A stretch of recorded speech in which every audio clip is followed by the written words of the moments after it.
नाज़रीन किराम अस्सलाम वालेकुम वरहमतुल्लाहि ताला वबरकातुहू। मैं गुलशन रज़ा मिसबाही। सबसे पहले दुरूद व सलाम अल्लाह रब्बु मुहम्मदिन सल्लल्लाहु अलैहि वसल्लम नहनु इबादु मुहम्मदिन सल्लल्लाहु अलैहि वसल्लम। नाज़रीन किराम, आपको मालूम होना चाहिए कि यहूदी कौम जहाँ अपने अलावा दीगर मज़हब वालों से नफ़रत करती है और अपने दीन के अलावा दूसरे दीन वालों से नफ़रत करती है, उसी तरीक़े से वो कुछ फ़रिश्ते ऐसे हैं जिससे नफ़रत करती है। यहूदी कौम सिर्फ अपने दीन के अलावा दूसरे दीन वाले ही से नफ़रत नहीं करती, बल्कि वो ऐसी कौम है कि वो फ़रिश्ते से भी नफ़रत करती है। हाँ, ये जानकर आपको हैरानी होगी और साथ में ताज्जुब होगा कि ये कुछ फ़रिश्तों से नफ़रत करते हैं।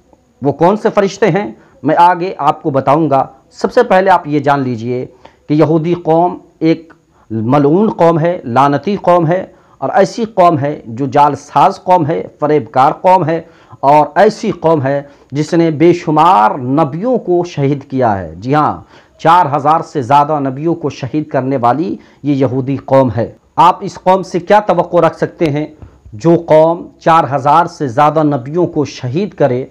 अब आप उससे किसी हमदर्दी का तवक्को रखेंगे तो ऐसा कतई नहीं हो सकता। वो हमेशा जालिम कौम रही है। इसी जुल्म की बर्बरियत के बुनियाद पर हर जगह से निकाली गई कौम है, हर जगह से भगाई गई कौम है, और हर जगह इस पर लानत की गई है। अब आइए उस बात की तरफ आते हैं कि ये सिर्फ अपने अलावा दीगर मज़हब वालों ही को दुश्मन नहीं मानती ये कौम, बल्कि ये फ़रिश्तों को भी, कुछ ऐसे फ़रिश्ते हैं जिसको ये अपना दुश्मन मानती है। ये यहूदी कौम फ़रिश्ते तक को नहीं छोड़ती और उसे अपना दुश्मन मानती है।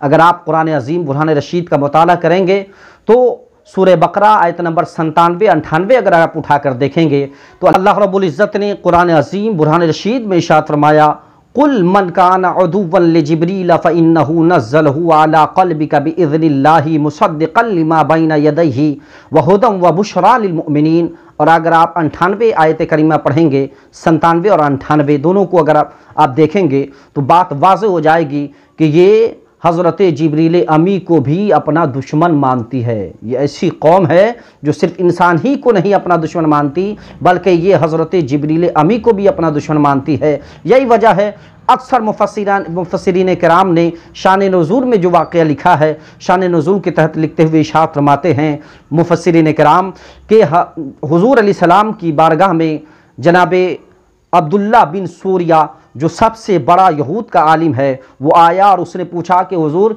ये ज़रा बताइए कि आप पर जो वही लेकर आता है वो कौन सा फ़रिश्ता लेकर आता है, नाम क्या है? तो मेरे सरकार ने फरमाया कि उसका नाम हज़रत जिब्रील अमी है, जो सारे नबियों पर, सारे रसूलों पर वही और किताब लेकर आने वाले हज़रत जिब्रील अमी है। वही मुझ पर भी वही लेकर आ रहे हैं और वही मुझ पर आयात लेकर आ रहे हैं। तो इब्न सूरिया ने कहा था कि नहीं, वो तो हमारा दुश्मन है। क्यों? इसलिए कि वो हमेशा मुझ पर मसाइब लाया, मजालिम लाया, हमेशा वो फ़रिश्ता मुझ पर खस्फ़े अर्द लाया, यानी ज़मीन को उलट पुलट कर देने के लिए फ़रिश्ता ही हज़रत जिब्रील आते रहे, वो आज़ाब अल्लाह की तरफ से लेकर आते रहे। तो गोया इसी वजह से उसने कहा कि हुज़ूर अगर आप पर हज़रत मिकाईल लेकर वही आते और आयात और लेकर आते, कुरान लेकर उतरते, तो हम आप पर ईमान लाते।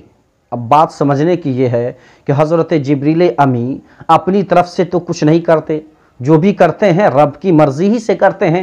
रब के हुक्म पर अल्लाह ने उनको ड्यूटी लगाई है कि आज़ाब भी देना है तो हज़रत जिब्रील अमी ही देते हैं, और फिर वही लेकर आना है और या आयात लेकर आनी है और कोई हुक्म लेकर आना है तो वो हज़रत जिब्रील अमी लेकर आते हैं। सारे नबियों पर लेकर आए, उसी तरह हुज़ूर अलैहिस्सलाम पर लेकर आए। तो वो तो मामूर मिन अल्लाह हैं, वो मिन जानिब अल्लाह की जानिब से वो मामूर हैं।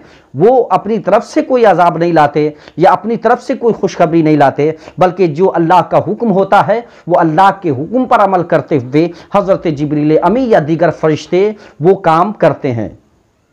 इसको वजह बनाकर प्यारे हबीब अलैहिस्सलाम पर ईमान न लाना दुनिया की सबसे बड़ी बेवकूफ़ी है।